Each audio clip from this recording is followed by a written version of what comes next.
Welcome to Moonlit Ink BL. A BL story written under moonlight. Let's begin. Chapter 1, The Vanilla Fortress.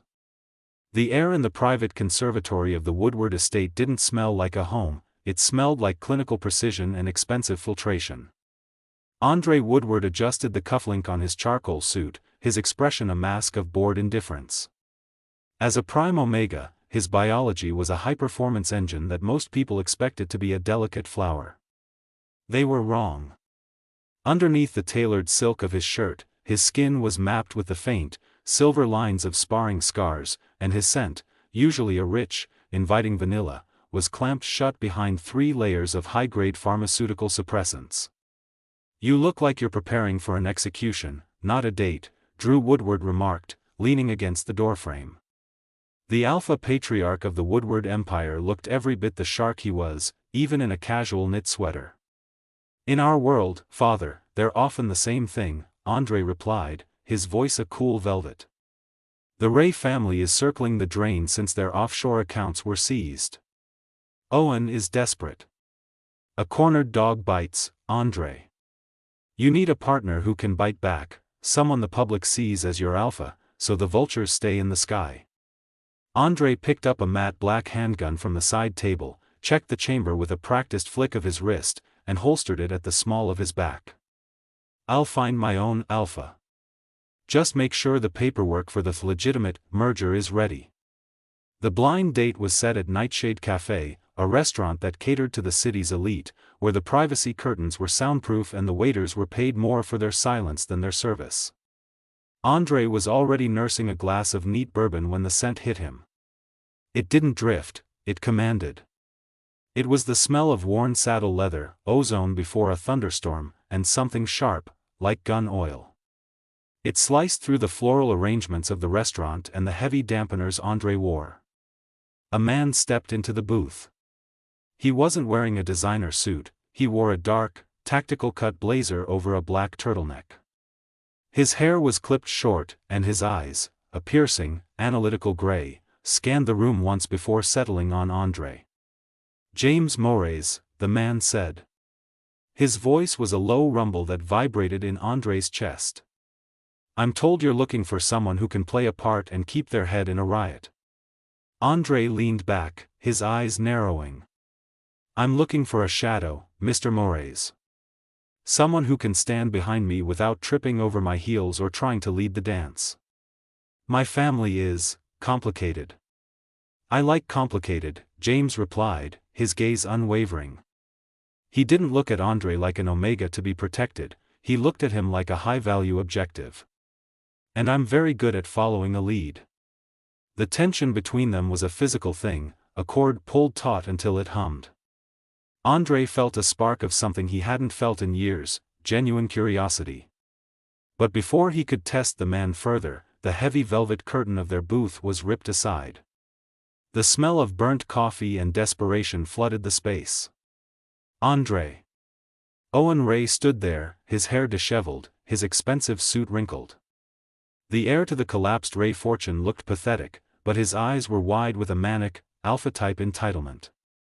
"You can't do this," Owen hissed, stepping into their private space. "Our families had an agreement.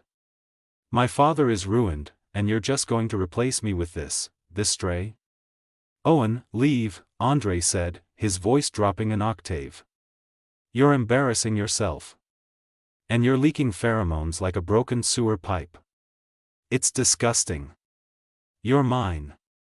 Owen lunged forward, his hand reaching for the back of Andre's neck, his scent turning aggressive and sour in an attempt to force a biological submission. Andre didn't even flinch. He was already reaching for the steak knife on the table, his muscles coiling to strike, when a hand move blurred in his peripheral vision. Crack. James hadn't even stood up fully. He had intercepted Owen's wrist mid-air, his grip so sudden and powerful that the bone groaned. With a calm, terrifying efficiency, James twisted Owen's arm behind his back and pressed the younger man's face into the edge of the mahogany table. "The gentleman asked you to leave," James said, his voice dropping to a whisper that made the hair on the back of Andre's neck stand up. The leather scent intensified, cold and predatory. If you leak that pathetic scent near my partner again, I won't just break your grip. I'll break your career. Owen let out a strangled whimper. James released him with a disdainful shove. The fallen heir scrambled backward, tripping over the curtain, and vanished into the lobby. James sat back down, adjusting his cuffs as if he'd just cleared a fly off the table. He looked at Andre, a ghost of a smirk playing on his lips. He was a bit loud. I hope I didn't interrupt your drink. Andre looked at the man, the security consultant his father's contacts had vetted. He felt the prime omega within him stir, recognizing a strength that matched his own. No, Andre said, sliding his bourbon toward James. I think you're exactly what I'm looking for, James. Let's talk about your salary. Across the table, James Moraes smiled. It was the smile of a man who had just walked through the front door of the fortress he was paid to burn down. Chapter 3, Domestic Espionage. The Woodward estate was a fortress of glass and limestone, perched on a cliffside that overlooked the city's shimmering veins of light. Inside, however, the atmosphere was thick with the scent of leather and vanilla, a sensory tug-of-war that neither man was winning. For James, playing house was supposed to be the easy part of the undercover assignment. He was trained to blend, to mimic, and to observe. But as the days bled into a week, the mission began to feel like a secondary layer of reality. The morning sun cut through the floor-to-ceiling windows of the private gym. James was mid-set on the bench press when he felt a presence. He didn't need to look, the air had turned sweet, like sun-warmed pods. Andre was leaning against a squat rack, dressed in nothing but gray silk joggers. His torso was lean, corded with the kind of functional muscle that came from years of protection drills. He was holding 2 bottles of cold green juice. You're up early for a man who doesn't have a clock to punch, Andre noted, tossing a bottle to James. James caught it one-handed, sat up, and wiped the sweat from his forehead with a towel. Old habits. In security, if you're on time, you're late. And what about in your personal life, James? Andre stepped closer, his bare feet silent on the rubber matting. He reached out, his thumb grazing a jagged scar on James's shoulder, a souvenir from a botched drug bust 3 years ago. Where did you get this? It doesn't look like a training accident. James stiffened. The lie was ready on his tongue, a bar fight in Marseille, but as he looked into Andre's clear, searching eyes, the words felt like ash. A mistake, James said instead, his voice gravelly. I trusted the wrong person to have my back. Andre's expression softened, a rare crack in the Prime Omega's armor. In this house, trust is a currency we don't spend lightly. But you. Andre trailed off, his hand sliding from James's shoulder to the back of his neck. You smell like you mean what you say. James felt the magnetic pull of the bond. He was wearing heavy-duty scent blockers, but Andre was a prime, he could see through the chemical veil. To Andre, James smelled like a storm-drenched forest, dangerous, grounding, and honest. Later that evening, the domesticity turned quiet and lethal. They were in the library, ostensibly vetting guest lists for an upcoming gala, but the air was charged. Andre was curled in a leather armchair, a glass of amber liquid in one hand and a tablet in the other. He began talking, not about business, but about the garden. About how his father, Leon, used to hide encrypted drives in the hollowed-out bases of the stone statues when Andre was a child. It was a game, Andre murmured, his eyes distant. Find the drive, get a lemon tart. I was 10 when I realized those drives held the names of every port official we owned. James froze, his hand hovering over his own tablet. He was wearing a microtransmitter disguised as a fitness tracker. Every word Andre said was being recorded and beamed back to the task force headquarters. Statues. Garden. Encrypted drives. It was the golden ticket. The evidence needed to bury the Woodwards forever. Why are you telling me this? James asked, his voice tighter than intended. Andre looked up, his gaze heavy with a sudden, devastating vulnerability. Because for the first time in my life, I don't feel like I have to check the chamber of my gun before I fall asleep next to someone. You make the house feel quiet, James. The guilt hit James like a physical blow to the gut. He looked at Andre, the ruthless strategist who had dismantled a supplier at Mascara, now looking like a man who just wanted to be known.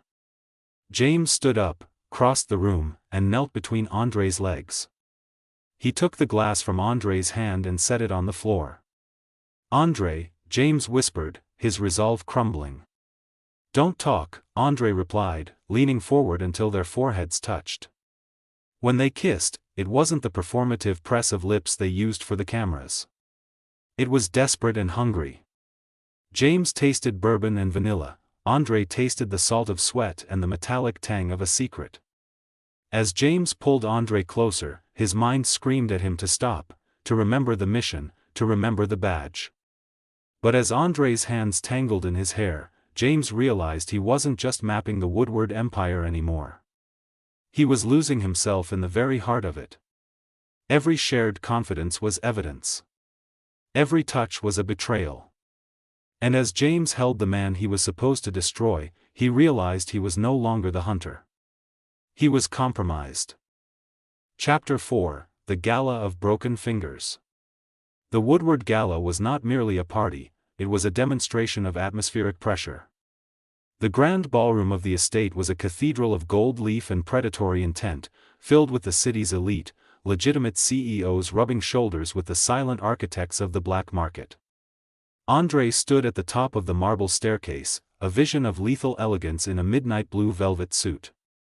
Beside him, James was the perfect shadow in a tailored tuxedo, his hand resting possessively, and strategically, on the small of Andre's back. Smile, James, Andre murmured, his lips barely moving. You look like you're scanning for snipers. I am, James replied, his voice a low vibration. Half the people in this room would pay a fortune to see your father in a casket. The other half would do it for free. Andre let out a soft, humored breath that smelled of vanilla and expensive gin. Then it's a good thing I have the most dangerous man in the room on my arm. The evening was a blur of tactical socializing until the scent hit them. It was the smell of burnt coffee, soured by desperation and a chemical edge, an alpha in the throes of a forced rut or a drug-induced mania. Owen Ray appeared from the shadows of the west balcony, his tuxedo rumpled, his eyes bloodshot. He didn't belong here anymore, the Ray family was a ghost, their assets seized by the task force James led in secret. Andre, Owen hissed, stumbling forward. You think you can just erase me? We were supposed to be the kings of this city. Owen, you're making a scene, Andre said, his voice dropping into that terrifyingly calm register. Go home before my father sees you. He isn't as patient as I am. Your father is a dead man walking. Owen lunged, grabbing Andre's wrist. He released a wave of aggressive, jagged pheromones, a biological assault designed to force an Omega's knees to buckle. The alphas nearby flinched at the sheer toxicity of the scent, but Andre didn't move. As a prime Omega, his internal control was a fortress. He looked down at Owen's hand on his sleeve with the detached curiosity of a scientist looking at a lab rat. I told you, Andre whispered, never to touch me again. Before James could even step in, Andre moved. It was a blur of silk and precision. He didn't use a weapon, he used leverage. He grabbed Owen's hand, twisted the wrist at an impossible angle, and slammed the man's hand down onto the marble balustrade. Crack. The sound of Owen's index finger snapping echoed in the sudden silence of the balcony. Owen let out a strangled shriek, dropping to his knees. One for the debt your father owes mine, Andre said, his face a mask of cold porcelain. He reached for the middle finger. Crack. And one for the ruin you brought into my house tonight. James stepped forward then, not to stop Andre, but to shield the view from the rest of the guests. He placed a hand on Andre's shoulder. The Prime Omega was trembling slightly, not from fear, but from the sheer adrenaline of the kill drive. Andre, James said softly. The point is made. Let the security handle the trash. James looked down at Owen, who was sobbing on the floor, clutching his mangled hand. James felt a flicker of professional disgust, but also a dark, primal satisfaction. He leaned down, his leather enrein scent flaring to suppress the last of Owen's sour coffee. "If I see you near him again," James whispered into Owen's ear, "I won't just break your fingers. I'll make sure the police find enough evidence in your basement to bury you for 3 lifetimes." The irony of the threat wasn't lost on James. As security dragged Owen away, Andre turned to James. His eyes were dark, the pupils blown wide from the combat high. He grabbed James by the lapels and pulled him into the shadows of the heavy velvet curtains. "You didn't look disgusted," Andre breathed, his heart hammering against James's chest. "Most alphas hate it when the Omega fights back." "I'm not most alphas, Andre," James replied. He crashed his lips against Andre's, the kiss tasting of adrenaline and the terrifying truth: he loved the monster as much as the man. In that moment, James's earpiece crackled with the voice of his commanding officer. "Mores, we have the coordinates for the East Docks. We move in 48 hours. Confirm." James didn't pull away. He deepened the kiss, his thumb tracing the line of Andre's jaw, even as he reached behind his back to tap the confirm button on his transmitter. The glass was about to shatter. Chapter 5, The Glass Shatters. The aftermath of the gala felt like a fever dream. The Woodward estate had returned to its usual hushed, clinical silence, but for James, the air felt thin. In 48 hours, the East Docks, the heart of the Woodward's Scorched Earth logistical supply, would be swarmed by federal agents. James was in the master suite's dressing room, pulling on a clean shirt for a late-night meeting with his supposed security contacts. He didn't hear the door click. He didn't smell the vanilla until it was already wrapping around him like a noose. "You're leaving again," Andre said. He was leaning against the doorframe, still in his formal trousers, his white dress shirt unbuttoned to reveal the sharp collarbones James had kissed only hours before. "Client emergency," James lied, the words tasting like copper. Owen's stunt at the gala rattled some of the offshore investors. "I need to tighten the perimeter at the docks." Andre didn't move. He held up a small, rectangular object between his thumb and forefinger. It was silver, no larger than a cufflink, with a microscopic pulsing blue light.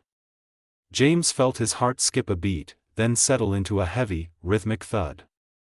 It was the backup transmitter he'd kept stitched into the lining of his formal blazer, the one he'd tossed onto the armchair earlier.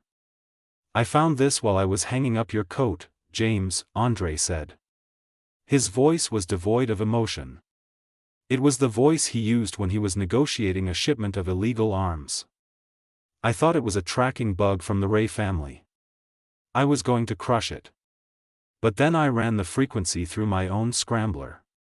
Andre stepped into the light. His eyes weren't filled with tears, they were filled with a cold, predatory clarity. "It's an encrypted federal uplink. Direct to the Organized Crime Task Force." Andre tossed the bug onto the floor. It skittered across the hardwood, a tiny, betraying star. "You didn't come here to protect me.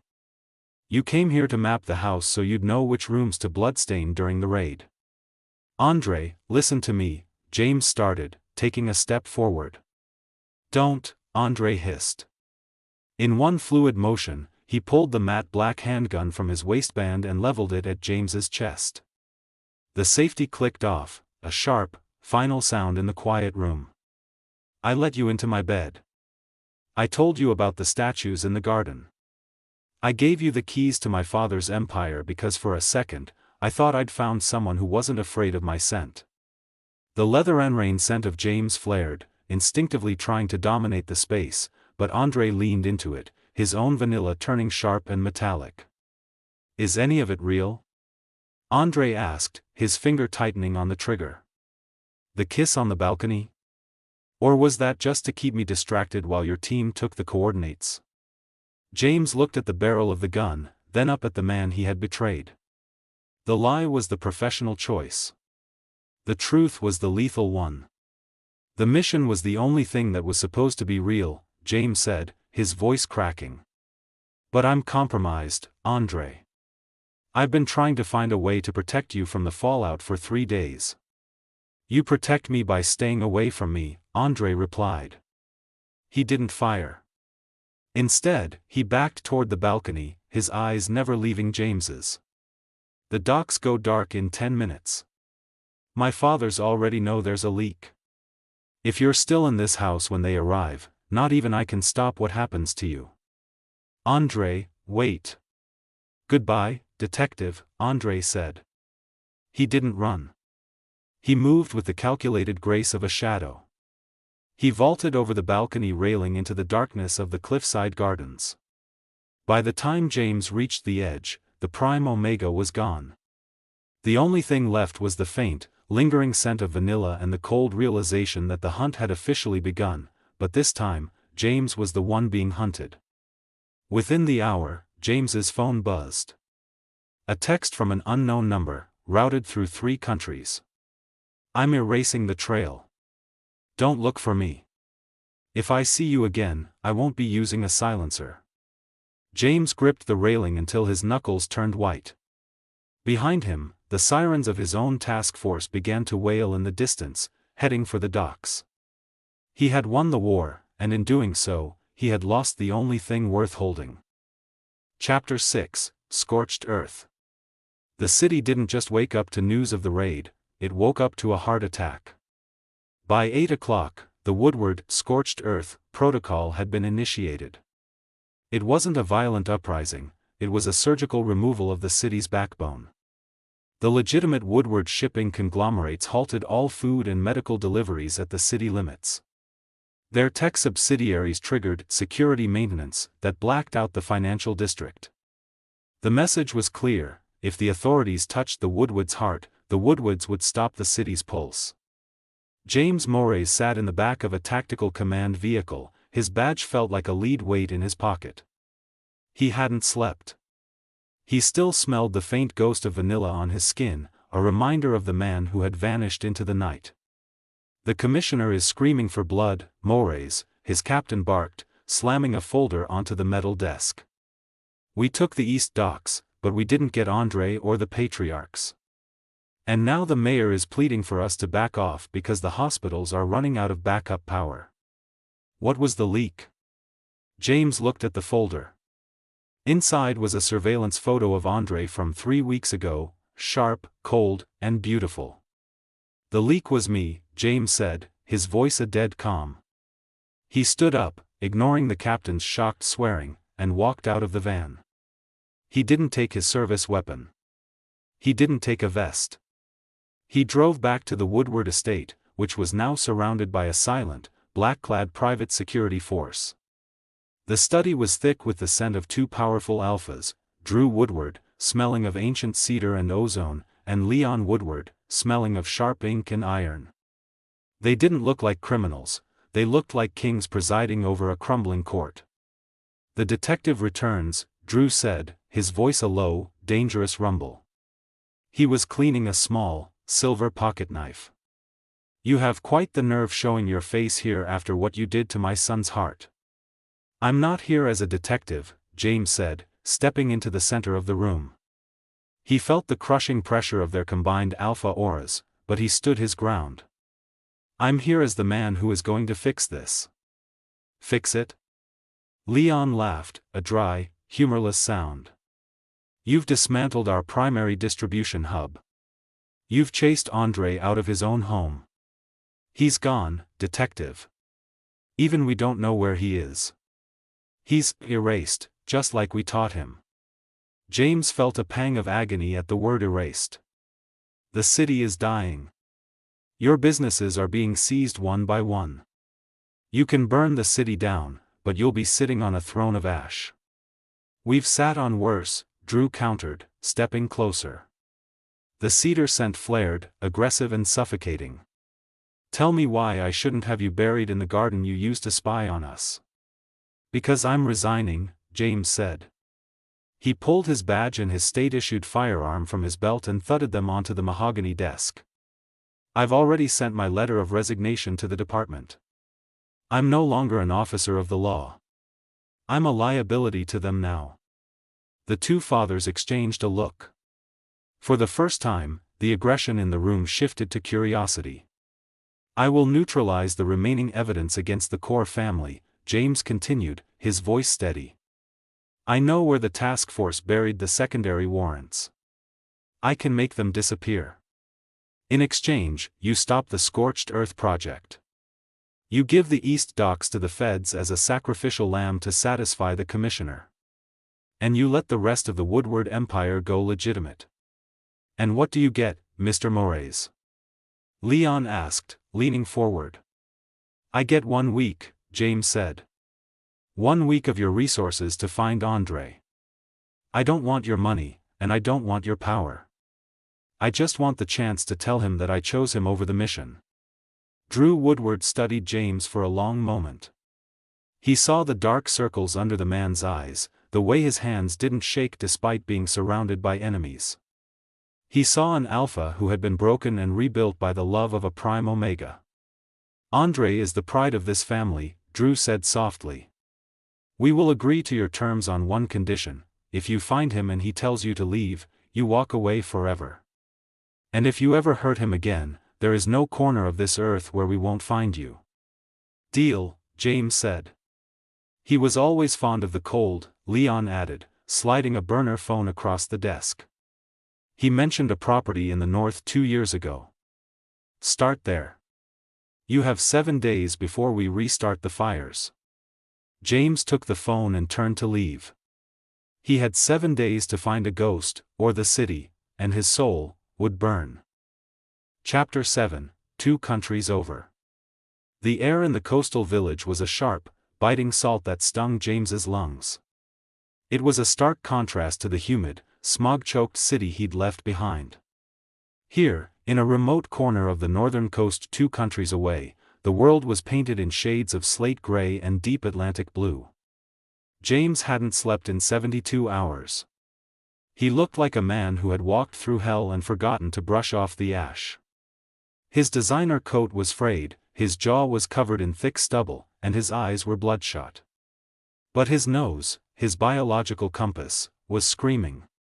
The scent was faint, buried under the smell of drying kelp and pine needles, but it was there. Vanilla. Cold, crisp, and defiant. He found the property tucked behind a jagged cliffside. It was a modest stone villa, looking out over the crashing surf. There were no guards, no high-tech scanners. Andre was hiding in plain sight, living like a ghost among fishermen. James stepped onto the gravel path, his boots crunching softly. He saw a figure near the equipment shed, wearing a thick cable-knit sweater and tactical trousers. Andre was coiled, his back to James, methodically cleaning a diving knife. "I told you," Andre said, his voice carrying over the wind without him even turning around. "If I saw you again, I wouldn't be using a silencer." "You didn't see me," James replied, his voice raspy. "You smelled me." Andre turned. His face was leaner, his eyes harder. The Prime Omega looked stripped down to his most lethal essence. Without a word, Andre dropped the knife and lunged. It wasn't a hug. It was an assault. Andre's first strike was a palm heel aimed at James's chin, followed by a vicious knee to the ribs. James blocked the first, took the second with a grunt, and pivoted. He didn't want to hurt Andre, but he knew he had to subdue him if he wanted a single word to land. "Andre, stop." James grunted, catching a roundhouse kick against his forearm. "Why? Are you here to finish the job?" Andre hissed, his movements a blur of professional training. He landed a sharp elbow to James's shoulder, forcing him back against the stone wall of the villa. "Did the task force send you to collect the final piece of evidence?"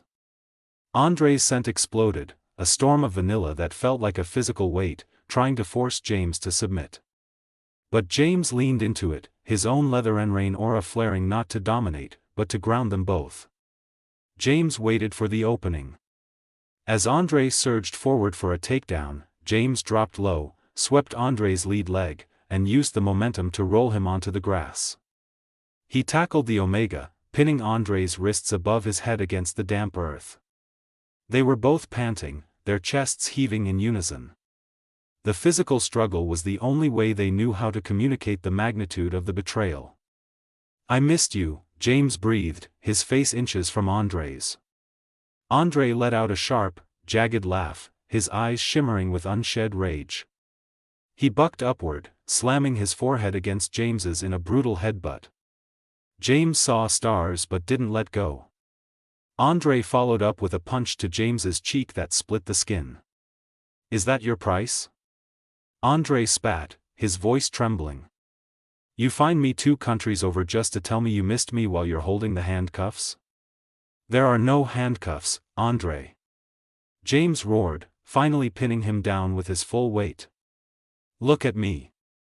I'm not wearing a wire. I'm not carrying a badge. I gave it all up." Andre froze. The tension in his muscles didn't vanish, but it shifted.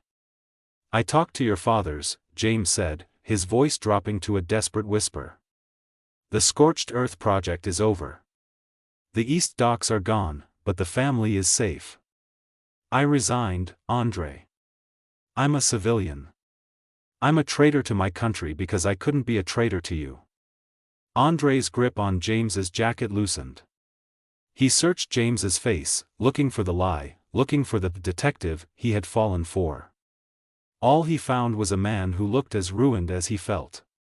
"You chose me?" Andre whispered, the vanilla scent finally softening, turning sweet and aching. "I chose you," James confirmed, leaning down until his forehead rested against Andre's. "Every shared confidence, it wasn't just evidence. It was the only truth I had." Andre closed his eyes, a single tear escaping and disappearing into the salt-sprayed grass. He didn't push James away this time. Instead, he reached up, his fingers trembling as they traced the cut on James's cheek. "You're an idiot, James Moraes," Andre murmured. "A complete and utter fool." "I know," James smiled, tasting blood and salt. "But I'm your fool." Chapter 8, The New Empire. The rain in the city was different than the salt spray of the coast. It was heavy, metallic, and carried the scent of wet asphalt. But as the silver coupe glided through the gates of the Woodward estate, the air inside the car was a perfect, seamless blend of leather and vanilla. Andre sat in the driver's seat, his hands steady on the wheel. He wasn't hiding anymore. He had returned not as a runaway, but as the restored heartbeat of the Woodward name. Beside him, James watched the city lights flicker across Andre's sharp profile. "You're sure about this?" James asked softly. "The department won't just forget you humiliated them." "Let them remember," Andre replied, a shark-like glint in his eyes. "They have the East Docks to play with. It's a large enough bone to keep the commissioner quiet while we clean the rest of the house." They didn't go to the main manor. They went to Mascara. The club was quiet, the jazz transitionally smooth, but the atmosphere shifted the moment they stepped through the door. The patrons, the fixers, the hackers, the shadow brokers, all went still. They had heard the rumors, the detective was dead, and the prince had been broken. Then they saw them. Andre walked in with his chin high, his presence radiating the absolute authority of a prime Omega who had survived a war. And at his shoulder walked James. He wasn't wearing a tuxedo or a badge.